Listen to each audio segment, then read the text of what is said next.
We have this Hutsul illusion that everyone knows what Hutsul sheep Brynza is because it's the first product in Ukraine registered by geographical indication, like protected designation of origin in Italy or France. Yes, and the first one registered was Hutsul sheep Brynza. And it seems to us that everyone knows what this product is. They talk about it a lot. But when you start talking to people, especially those who haven't lived or traveled here, they think that Brynza is, you know, just a piece of cheese, like a dense one. Yes, a dense cheese, like a Brynza. When we mention Brynza, that's one product, and Brynzia is another. Here, it's written as Brynzia. And that's important because it means it's a completely different product. It's made differently and it's tasted differently too. So this is a product where first they make sherbets, then it matures, and only after that is it processed into Brynza. So it's ground up with salt and becomes the cheese that people here are used to eating with different dishes. That's the crumbly one, right? Crumbly, yes. Brynza is always crumbly, never a solid piece like that. So when at some markets they say, well, you know, try the Brynza, well, in Odessa that's goat Brynza and it can be like that, but Hutsul sheep Brynza is always crumbly. You can't cut it into pieces. If you can, it's not Brynza, it's Budz, which is later used to make Brynza. It's very difficult. Yes, we need to take a look. Let's go take a look. What makes Brynza different from other Hutsul sheep products? It has to be made from the milk of Carpathian mountain sheep, which is an indigenous breed that has traditionally been here.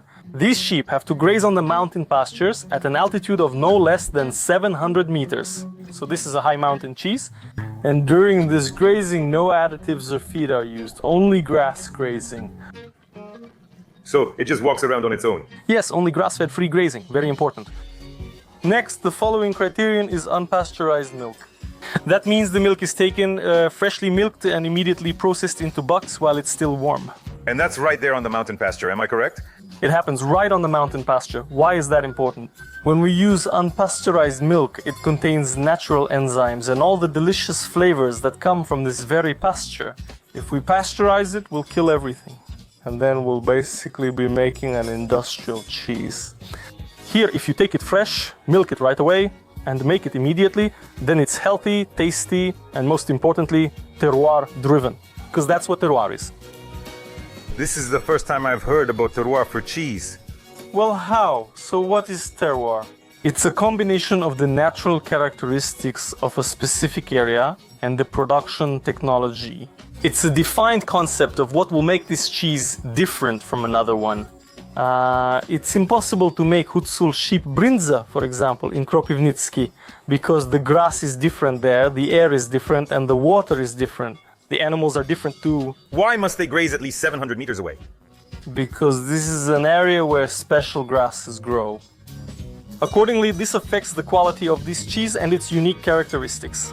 The village itself is located somewhere around 500 to 600. It varies. You can see the village, it's spread out across the fields. Now we'll go up a bit to 700 meters. Where we go higher, it'll be 1200. In the village, the main areas are at an altitude of 1200 meters. The village has about 5 meadows. Fortunately, everyone still works as shepherds traditionally because there are many villages where the meadows are abandoned and there aren't enough animals anymore to maintain those meadows. We're happy here that people keep animals, and we help them by buying both milk and Brynza from them. We create opportunities for them to sell their products and keep our own animals, which helps maintain the meadows. That's why the village of Kvashim can be considered one of those regions that could claim the title of the capital of Hutsul Brynza, because a lot of it is produced here, more than in the surrounding villages. The first conclusion I want to make is about Brynza and Brynzia. They are different things. This is important.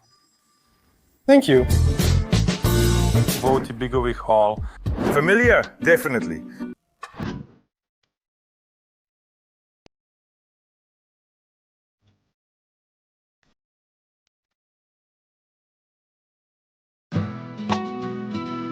The shepherds are getting ready to milk. They milk 3 times daily. It's midday milking now, followed by immediate cheese making. this is important. The milk is processed immediately while still warm, not stored until later. This sound is the Carpathians. It's like a Carpathian symphony. Good afternoon. Hi. Who will do the milking? Will you do the milking? Both of us. Will he finish milking everyone by 2? Are you suggesting there are more hands? Maybe you should take them. Try it. The guy says he knows how. Oh, good job. You're doing very well. Good job. And how do you know whom to let go and whom you need to milk? Do you already recognize them? Cool, no? If you recognize them, how much do you let go? 170. Damn, it's not like they can tell them all apart.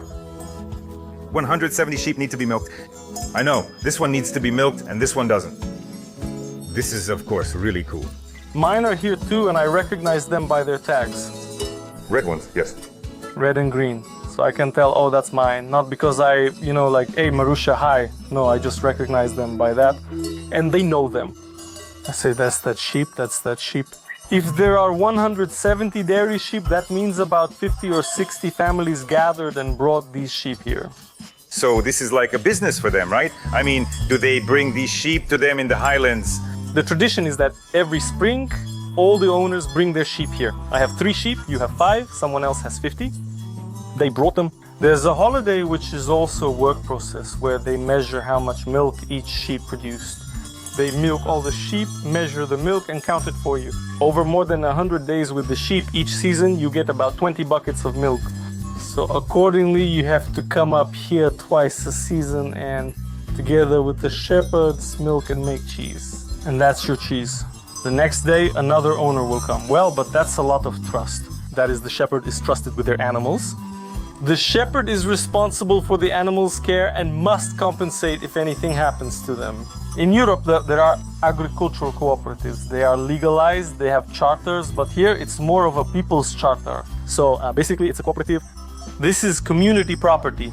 Shared sheep cared for by the shepherd who milks them, grazes them, and makes cheese. So, for example, if we talk about the profession of shepherd, by the way, it's not even listed in the official classification of professions in Ukraine. Well, some people say that it's not a problem, just call it a livestock caretaker, but it's not a livestock caretaker. He's also a cheesemaker at the same time, right? So the concept here is broader. It's a cool tradition and a celebration when people arrive. It'll be similar during separation, a celebration of dividing the sheep. They go their separate ways. They go their separate ways, yes. Everyone comes for their sheep, celebrates, counts them, checks them, and sees how much the shepherd's earned. He doesn't set the price. The community decides each year, agreeing to pay you 450 hryvnias per sheep. And this is at the end? At the end, yes, they decide and pay. That means everything went well. And that's it, and they went back. Well, and of course here there's a table, everything is set, people are celebrating, everyone brought some homemade food and drinks. It's that kind of celebration. Such an interesting profession. So they went there at the beginning of summer and live here, take care of them, make cheese. It's a way of life. I mean, when we say that, well, it's kind of specific conditions, yes, quite difficult. It's hard work, well, 170 sheep. 3 times a day. Milking 3 times a day. The weather is good now, but if it rains, gets windy or cold, it's tough. It's a hard job. But when the guys who work here, who also work at our farm down below, when it's summer and the mountain pasture season starts, we all go up to the pasture right away because it's not about the money. I tell them, look, let's do the math. You'll earn more working for me down below. But no, it's the mountain pasture life. It's a way of life. They just feel great here. So it's like, well, do you feel great here right now? I do, yes. Yevhen is asking, what are you telling them? These are such complicated words that we can't even pronounce them. What is that? What do you mean, Erst? Erst?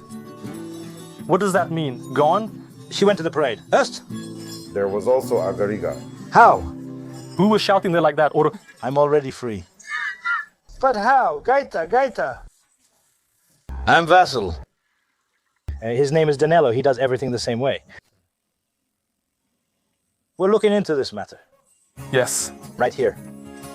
Place the small fir trees or jars here. Either is fine. happiness lies in this, so it doesn't get in there. Yeah. So it's important that they're not making the Brynza itself in the putera, that is in the wooden vessel. It's like a hand mixer, that's all. Yeah. And that's what we produce. Here we have what's called a starter culture. We call it klek in our language, klek. Scientifically, it's called a coagulant. Oh, what is it made from? It's from a calf. Yeah, from the stomach. To curdle the milk, you need to take it from the stomach of a calf that has only drunk milk. Small ones? A special, enzyme that allows it to drink its mother's milk and break it down into various small proteins, fats and so on, to process it. And that's why in the geographical indication, in Hutsul sheep Brynza, it is specified that there must be this kind of klek, it's called klek, so that the milk forms a curd. This is a traditional thing. Not powders, not some artificial compounds, but real organic stuff. And why aren't there any girls in the meadow? Why aren't there any? Just boys. Boys are working. Now everything is fading away, because before there were both girls and boys, and now nobody wants to work with this. It's tough. Hardly anyone is like that now. Some still want to. Before there were girls, a dairy plant, everyone wanted to. There used to be music and a disco, now there's nothing. By the way, it's an interesting thing that before people used to go to the club in the village down there where you and I were born, and here on weekends they would come up and go up to the meadow. Evening gatherings, parties, music. Everything was on the meadow. Everything on the meadow. So on the weekends they went to the meadow for parties. Try the cheese. This kind of sheep cheese. Wow, is this Budz? Budz. Yes, this is Budz, freshly made, right? When did you make this? This morning. This Budz is aged and fermented. Here you go. It matures. There, I don't know. Here too. It's no longer cottage cheese, but not quite cheese yet. It can't be cottage cheese. It's sheep cheese called Budz. Cottage cheese uses cow's milk. What will happen next? It will ferment. The enzymes that live in the milk will start eating the lactose. All milk contains lactose, which they consume. That's what tastes sweet to us now. Each day, it will grow more sour and less sweet, until nearly all the lactose is consumed by the enzymes. They will turn it into acid, into carbonic acid. It has fermented, matured, and soured. Here they say it's souring, then it's made into Brynza cheese. Very tasty. Here we have this. You see cow's cheese. Go ahead, try it. This is cow's cheese. How do you make this? Do you knead it? The woman makes this with all the braids. I don't know how. What? She doesn't tell you? I don't ask her. I don't ask her.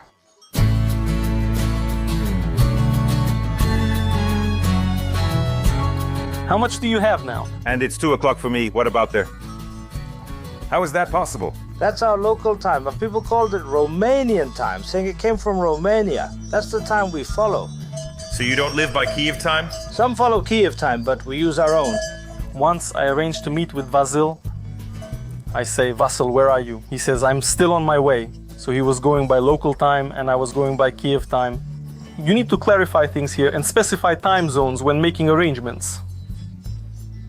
Let's meet at local or Kiev time. My father was a shepherd for 50 years. 50 years. This is the core of this house. Near Myconi, down past the mountain, he left that small house where I grew up. My father did it for 50 years, and now it's my 24th summer. It's all around people's livestock. And the fact that I was in the Caucasus, well, that doesn't even count for me. It's, well, try it yourself. This is ricotta. That's what I heard. Technologically, this is a ricotta, meaning the cheese has already been made. Some way is left with something remaining in it. It's just so tender. This is unbelievably delicious. How many liters of milk make a Budz? We have 3.5 buckets. That's 14 liters. On average, from 1 liter of milk, you'll get about 200 grams of cheese. From 1 liter of milk, 200 grams of cheese. So if you use 100 liters of milk, you'll get 20 kilograms of cheese. Can I buy some to take home from you? Well, why not? Of course you can. Do you want a whole one or just a piece? This one, Vordu? And I hold it like this, so the smoke just barely touches it. Just a little bit. And that's why it's so tasty.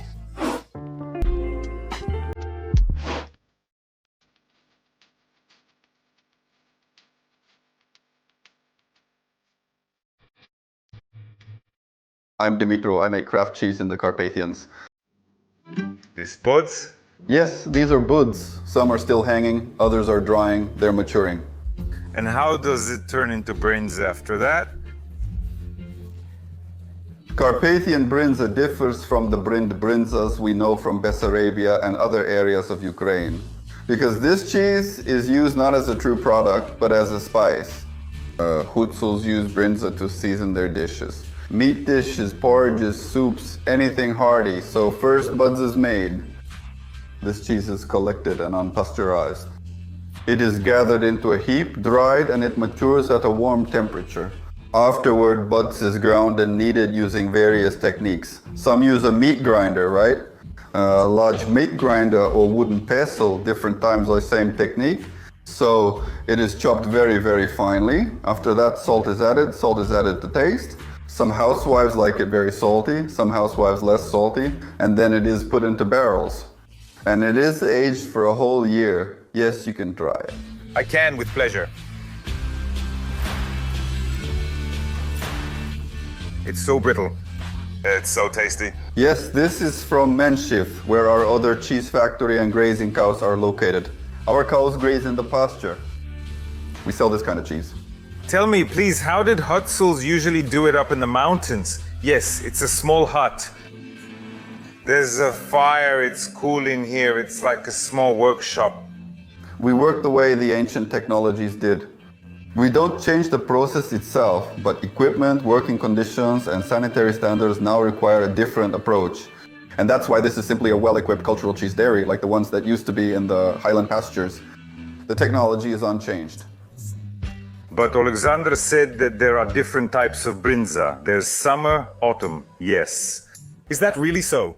Well, that's what is considered, because milk appears in the cow after lactation, that is, after they give birth to lambs.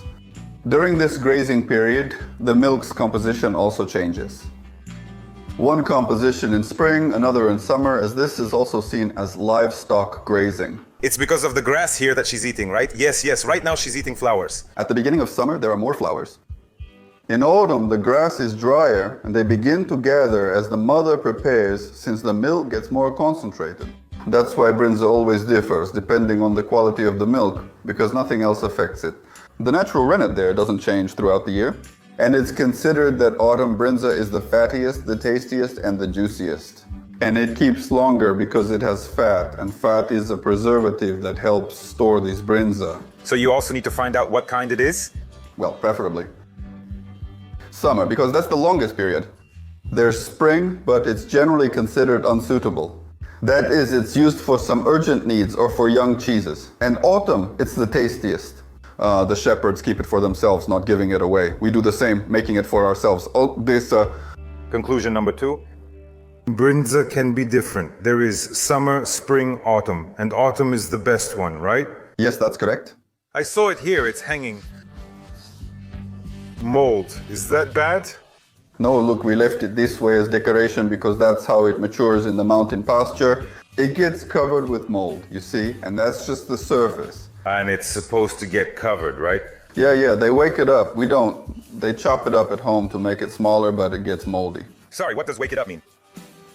Wake up. Oh, they smoke it.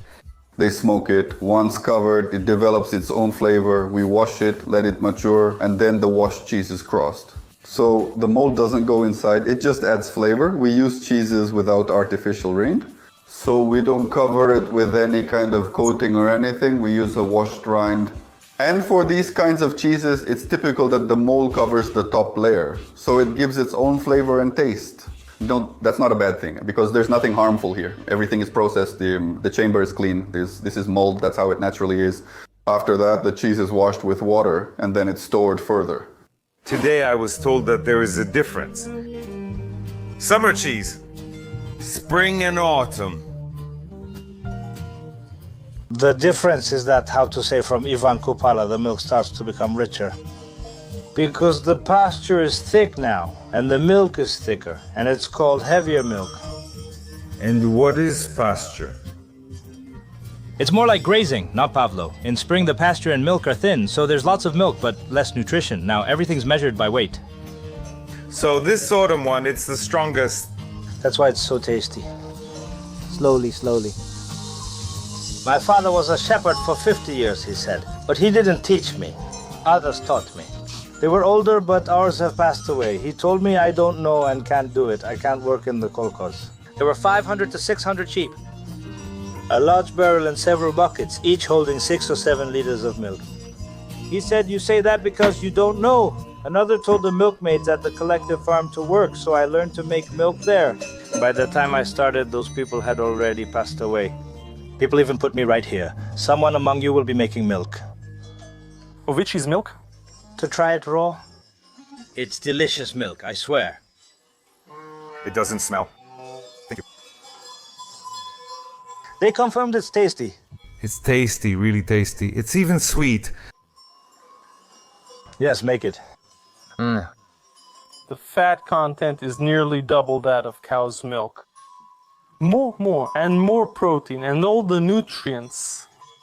Even if you stir it, like today, it stays the same. Cow's milk floats away, but this one doesn't. You already have your own students. Everything's fine. I asked them about it, and they'll only take and use the finished ones from me. Yes, a little. A little more. I see you all in the cheese dairies with scales measuring micrograms. A little more.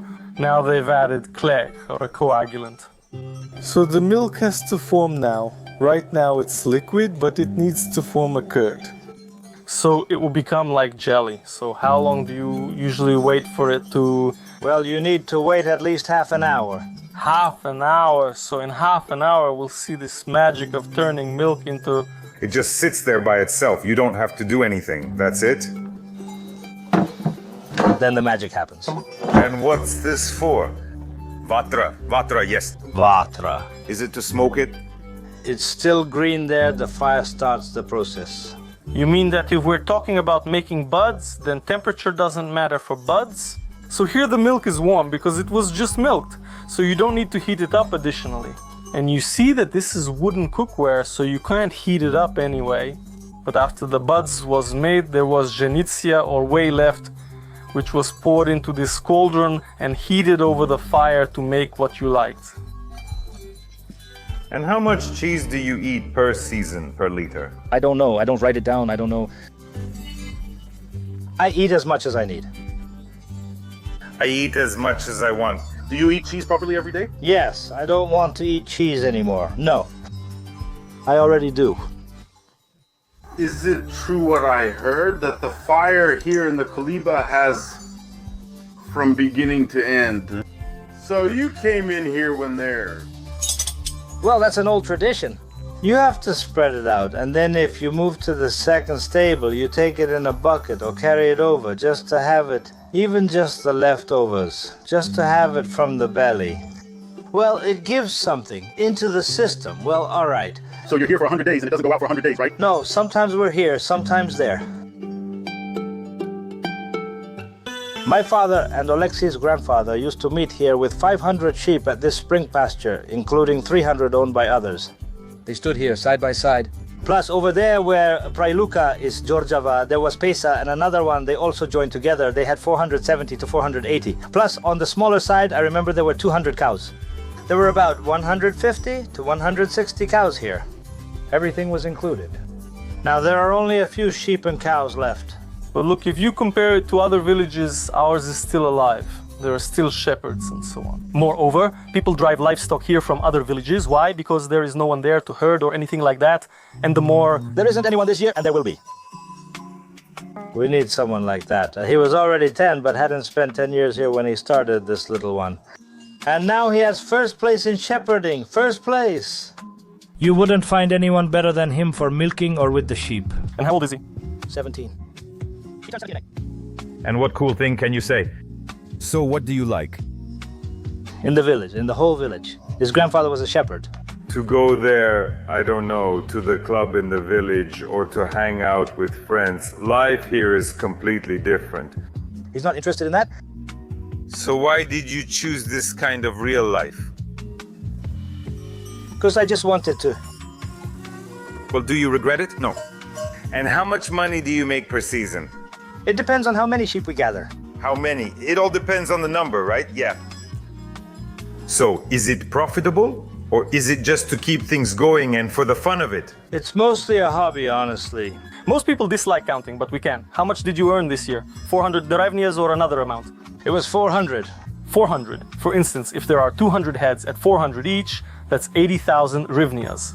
For 4 months. For 4 months. Well, let's do the math, okay? 3.5. So that means for one shepherd, it comes out to 5,000 hrivnias. 5,000 hryvnias per month. Well, that's what I just calculated, right? So 5,000, maybe a little more, maybe a little less.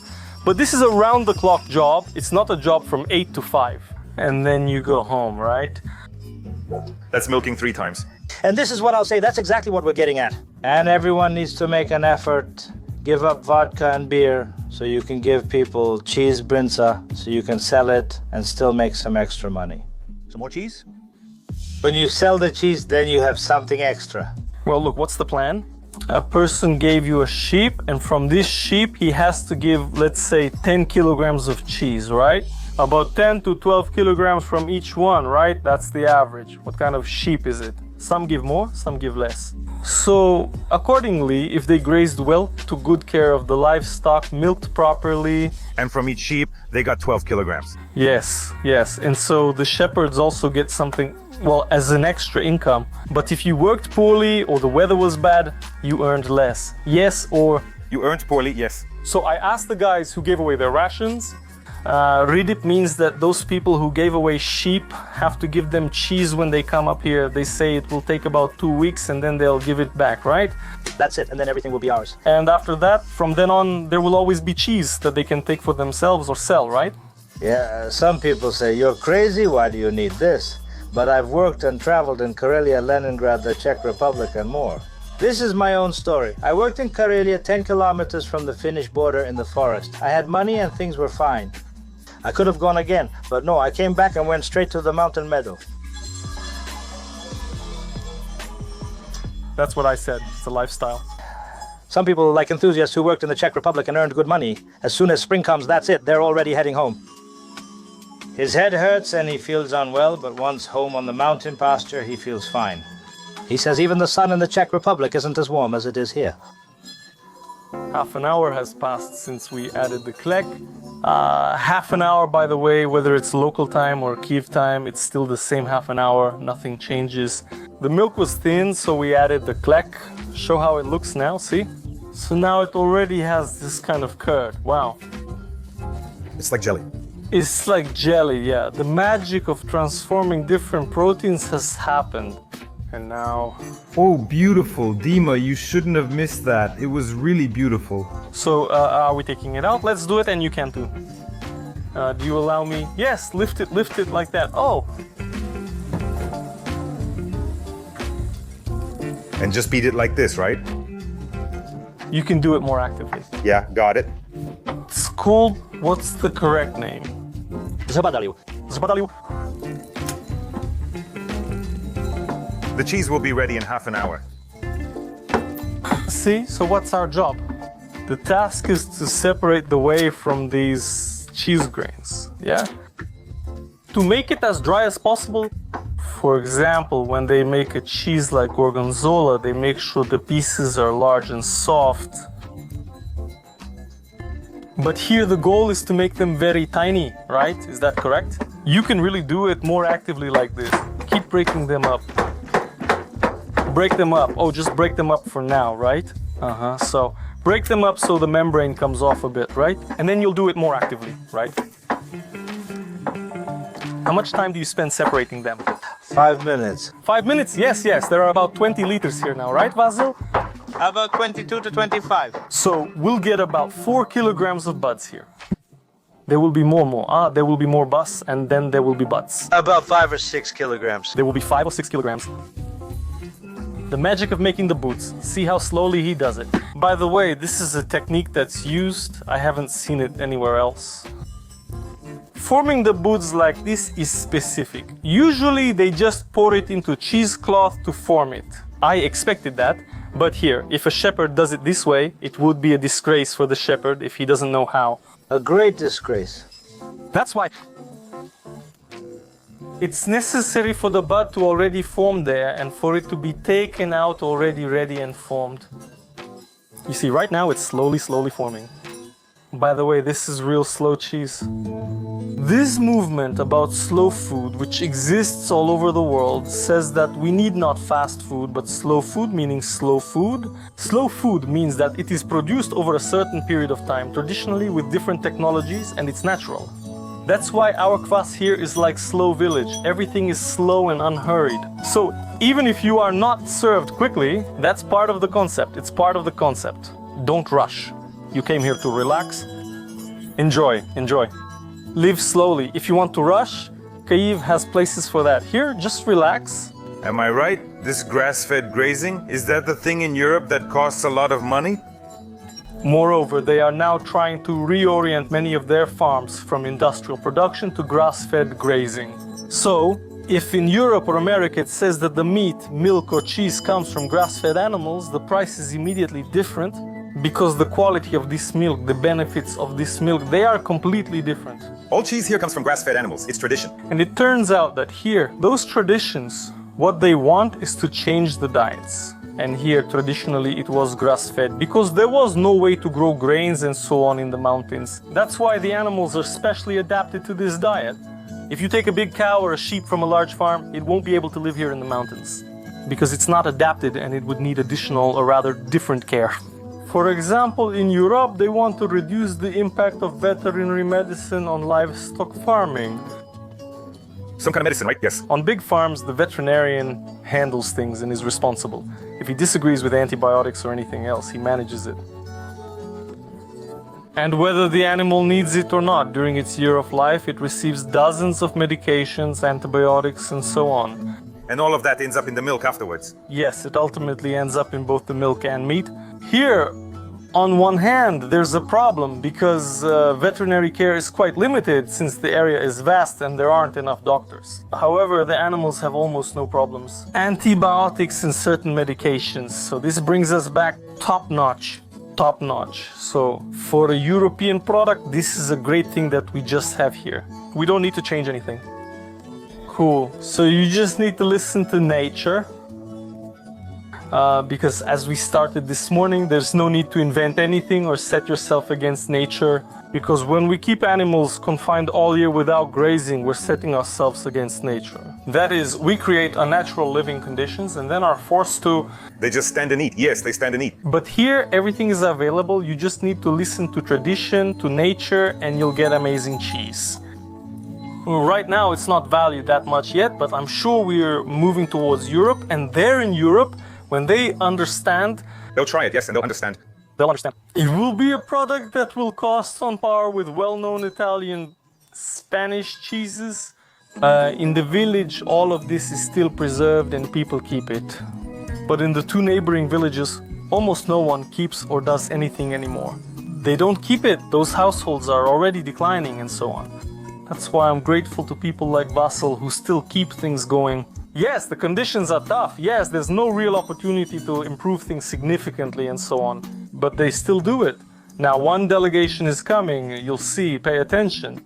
Authorities, businesses, locals, and tourists all pay attention to that. Yes, very much. When we were at that stable, there were tourists there every day, every single day. There's a tourist route going up and down there. Well, they come here too, but not many. We're going together because I'm not the only one who relapsed. Magic. Right before your eyes. There was milk and they ran around. And then suddenly there's Budz cheese. You see, even in the Gintizia, there's still a lot of protein and fat, a lot of elements remain. So it's also cheese, because as I said, it has twice as much fat as cow's milk, and protein as well. It's okay, don't worry, that's just how they are. Good job. You're doing well. Come on, let me try some fresh buds. Oh, see. Here's the Budz.